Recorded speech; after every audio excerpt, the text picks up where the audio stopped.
Hello, everybody. Welcome to Therapy Dog Talk.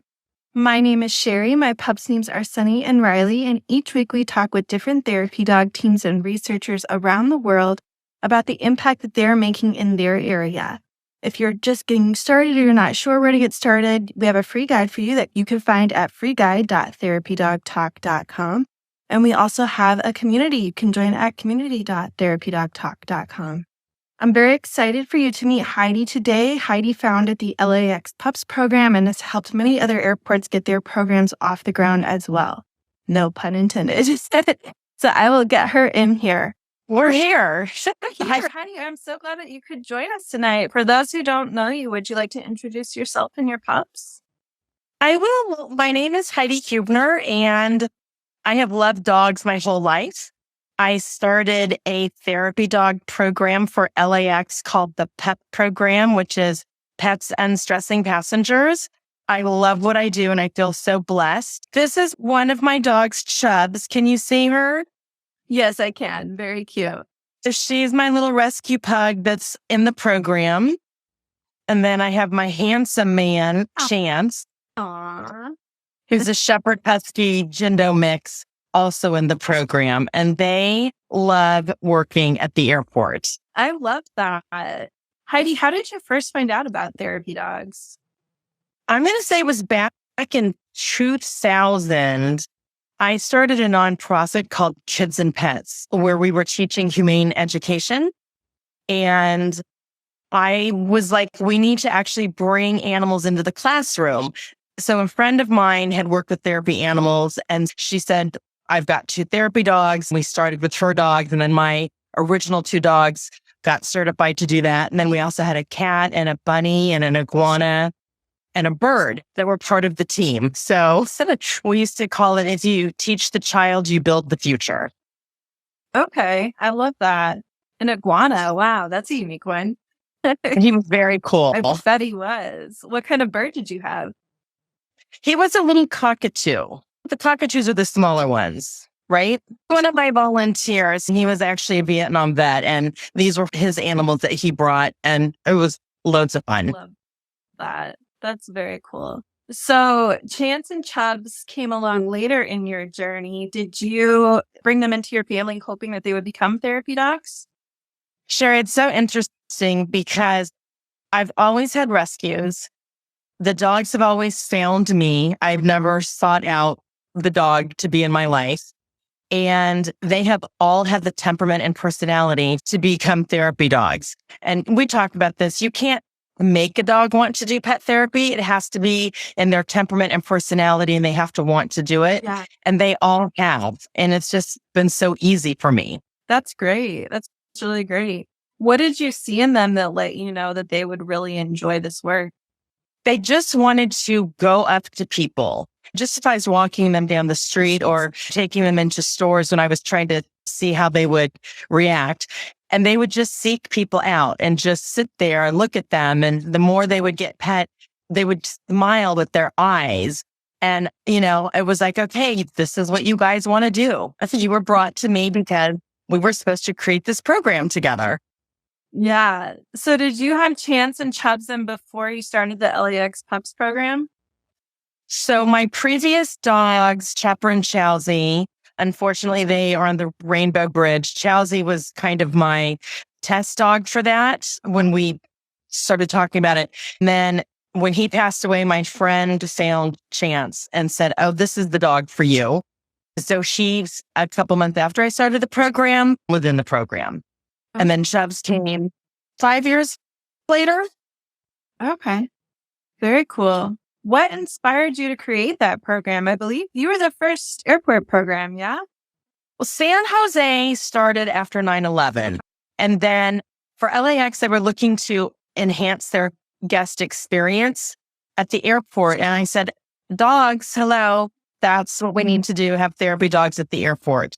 So I put everything together in 2012, and then we launched in 2013. Okay. Were you already involved at the airport in some point before that? I was there revamping the volunteer program of our volunteers at the information booths who assist people answering questions and wayfinding. So you had a very good aim to put this program in place. Yes. And that was the conduit for sure to start there and then to be able to do what I do now with the pups and helping all the other airports that I helped start the program. Yeah, definitely. So when you first presented that and you were like, dogs, duh, what was the response to that? How did you get that off the ground? Were they pretty on board with it or? Upper management was so supportive because I had the background knowledge that I had since I've been doing it since, 2000 and before. So I just had to put pen to paper and, explain to them how it would work. We have therapy dogs in schools and hospitals. We've been doing that for years and years and years. An airport makes sense. So finding the right group to partner with and making sure all the I's and T's were crossed. We got all that done and it's just been amazing since that day. I love that. Very cool. When you started that program, did you have any idea that you were going to be helping these other programs get started too? I did a presentation at a conference for a lot of the guest service and volunteer managers. That was in 2012. And some people were skeptical. They're like, are you crazy? This is never going to fly. And then others are like, we can't wait to learn and have you help us. So it's just exciting because to date, there are 90 airports nationally and internationally, and that number continues to grow. I just had 2 other airports call me these last weeks that are ready to start. So it's so exciting. That's very cool. I know you have at least a couple other airport dogs here in the Commons. Cheyenne, they volunteered through the Navigator Buddies program in Phoenix. Yes. Yeah, she said the Pups program is a large reason why that program started. Jared and Bree are here too, and they're in Detroit. Or not Detroit, maybe Detroit, Michigan for sure. Okay. Yes, Woody is here too from MCO. So Great. Yay. were there any surprises along your training journey with your pups? I've always said to people, every dog needs a job. But what is that job?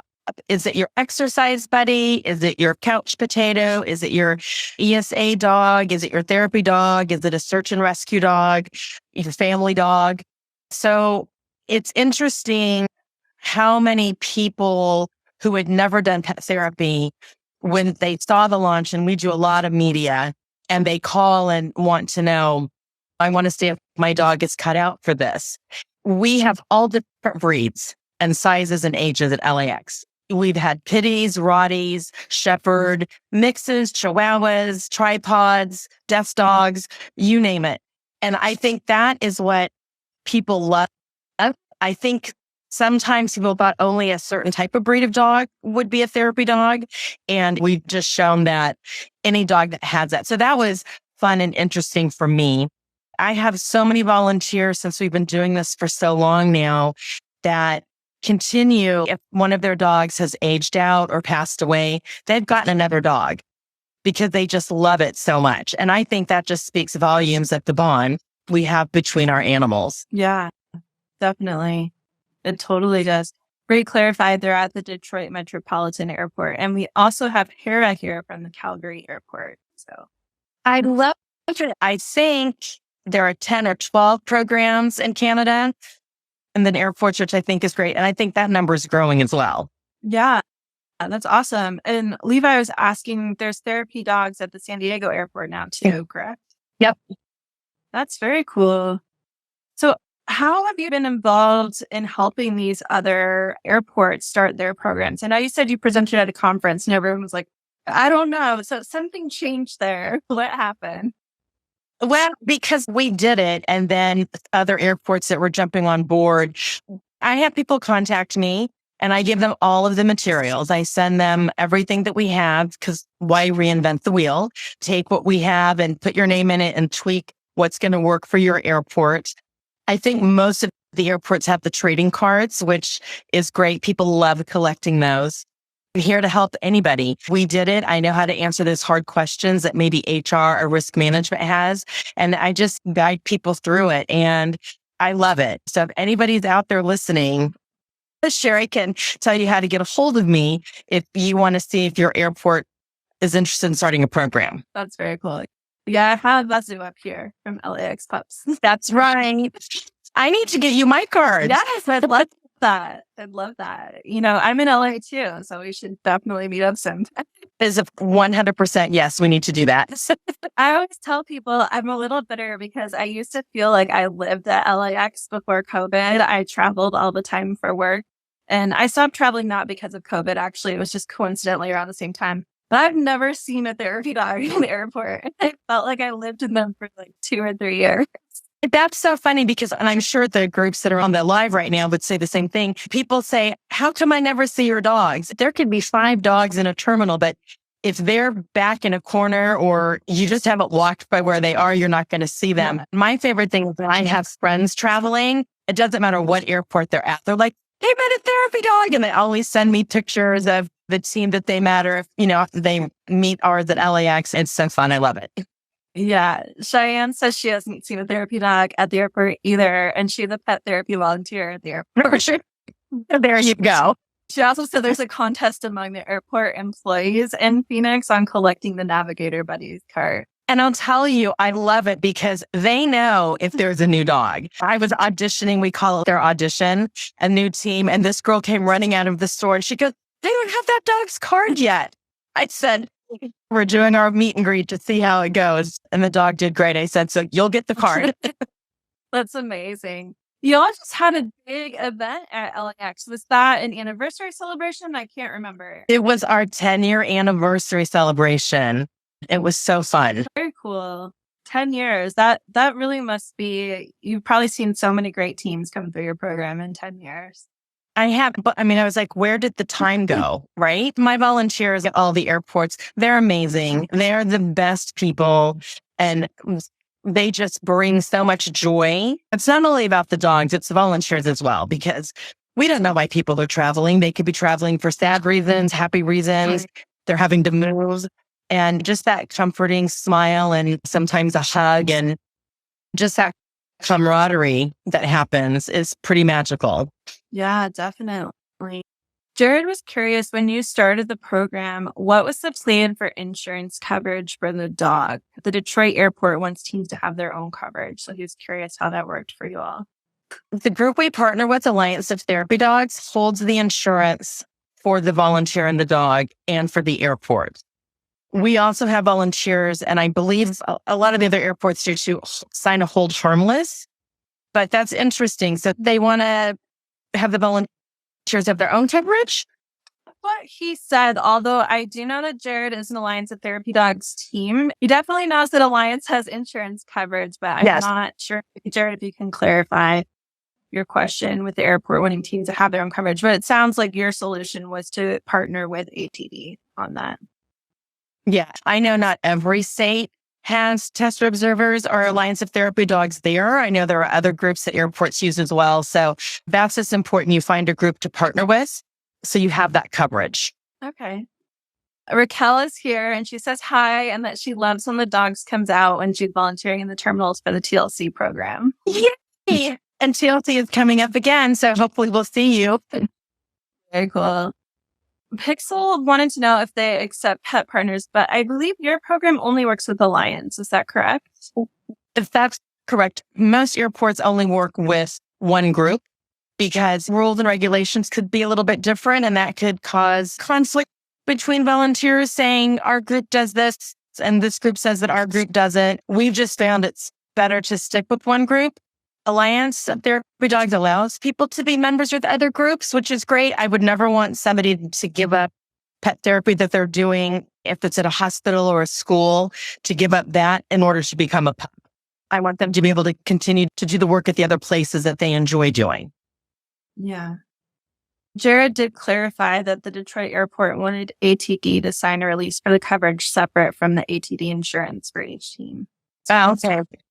If you've encountered that before. I haven't. It's a new one, Jared.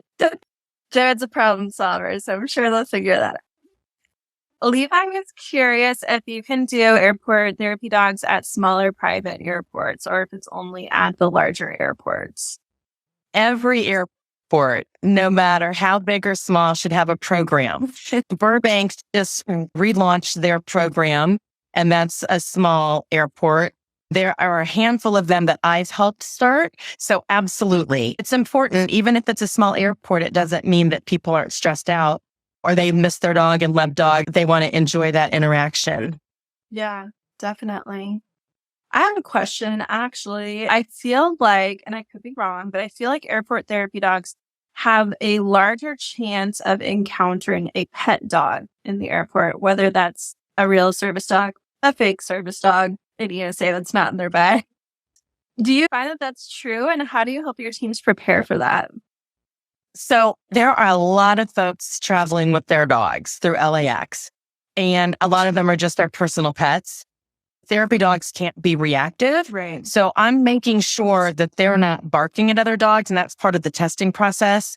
If we do see a passenger's dog or airport police dog coming by and they're barking, we just say, you know what, go the opposite way, detach from that dog. So it's not engaging with looking at our dogs, just walk down a different aisle or turn the corner, so that they aren't focused on doing that. And I'll tell you, Sherry, we've done events before where I've got 25 dogs and we're all walking down and some passenger's dog is just barking, barking, barking. And they just know. They just keep walking and people go, how do those dogs not bark? Because they know they're not supposed to. Yeah. Jared said that they haven't encountered this personally, but some of their other teams have had problems with airport police dogs that have been overly aggressive. Have you run into that with any of your pups? We haven't. This is where really communicating with the other divisions and departments. So at LAX, we have a meeting, all of the working dog teams. So if it's CBP, the canines, the pups, and the bomb sniffer dogs, whatever else they have, and we sit and talk. We educate new officers coming on board. And it's the same thing. If they see us, we'll raise our hand like, hey, we're here, just so they know that, and we'll go the other way. And they should also respect and do that as well. Unless the dog is caught on the trail of something, of course, they're not going to pull him away from his job. But that just happens. I mean, those dogs are not trained. I mean, they're trained to do their job, which is very specific. And a lot of them are aggressive. Yeah. They're trained differently for a different purpose. Exactly. Yeah. Cheyenne said Sky Harbor doesn't even want more than one therapy team in the same gate, so they stay pretty separated there. Okay. Heidi, is there a story you can share that's an example of why you really enjoy doing this work? We could be here for 10 more years. There are so many stories, but the person who you don't even know is having a rest day and they've interacted with your therapy dog, and then I get a beautiful card or an email just saying, I was going through this, whatever it is, and I ran into one of your teams and it literally turned my day around. They just turned something that was just really horrible into making me feel I was going to be okay. At the very beginning, there was a couple and this woman came up and she said, can you please bring this dog over to my husband? I think he is like really having a heart attack. It's like, I'm ready to call 911. And we go over there. He was just super stressed out. He was on his cell phone dealing with business. And our dog came over and he started petting the dog. And you could just see the redness from his face started leaving. He started calming down. We were there for a good 20 minutes. And he goes, thank you. I was so beyond stressed out. My wife thought I was having a heart attack. I wasn't. But he didn't look in good shape, right? We just never know what they're going to do. And my favorite thing is when, they have the big pet me on the vest. When you see somebody walking and they're reading and it's like, wait, is that saying pet me? I can really pet this dog. And this huge smile comes on their face and it's like, I can pet the dog. It's awesome. That would have been me. All those times I did not see therapy dogs, I did see several working canines, and I was just like, do not pet, do not pet, do not pet. But right. Jared said it's also a good opportunity to talk about pet responsibility because they want to know why therapy dogs are so well behaved. Therapy dogs have the want to do this, but all dogs need guidance, right? Even your family dog at home, they want to know what the rules are. We need to be their champion and their leader so they can be happy and they know what's expected of them. So you respect each other and, then everything is great, but it takes the time to do that and being consistent. It's very silly of us to expect that they know how to live in this world we've created that we want them to live in. So, Exactly. And that's the other thing too, when you look at breeds, certain breeds are bred for certain things. And there are so many great dogs in the shelter. And I love all dogs, but they're overlooked or people get them because they don't realize what they're getting themselves into with these dogs. And then so many of those dogs have actually become amazing therapy dogs with the right person, understanding them. And we've got the pure breeds too, which are fabulous, wonderful dogs, but it's just educating yourself. definitely. I feel like we've already dove into this question a little bit, but what advice do you have for someone who's interested in becoming a therapy dog team? Call the groups, Pet Partners, Alliance of Therapy Dogs, whoever that is, and go to their website and research what does it take to become a team. If you have friends that are doing pet therapy, talk to them about it, research. And it's a great bonding experience with your dog. I love it. I can't imagine not doing this ever. I will always be doing this until I go up to the Rainbow Bridge. But just researching. And again, you're looking for the dog with the temperament and personality. So let's just say you love a particular breed. Don't be all caught up in that's the dog you have to get, because that just may not be the dog that's going to work out to do this. Maybe that little mixed mutt is the one who's going to be the most amazing therapy dog you'll ever have. Just ask questions and research. Yeah, definitely. Do you have any advice for someone who's interested in starting an airport therapy program? Contact me. Contact me and I'll help you. And it's not hard. I have everything to give you to answer the questions. But this is the one thing I will say. I first presented this, was like, oh, Heidi, can you run it for all the airports? It's like, no. Because every airport has different rules and regulations, and that would just be crazy. But every team does a meet and greet with me. And I think that's really important, because you can have a team that's done therapy dog work for 5 years, but the airport's a completely different atmosphere. So I want to make sure it's going to be successful and a good fit for the team, right? That is my number one important thing for whoever has my position at the airport or whatever facility that is. You have to know your teams and make sure that you're giving them the tools that they need so they can be successful, and that you're making sure that it is the right fit. Yeah. And I think sometimes we get caught up in worrying about whether it's the right fit from our perspective, but really you want the dog to be happy and be able to thrive, whatever their job is too.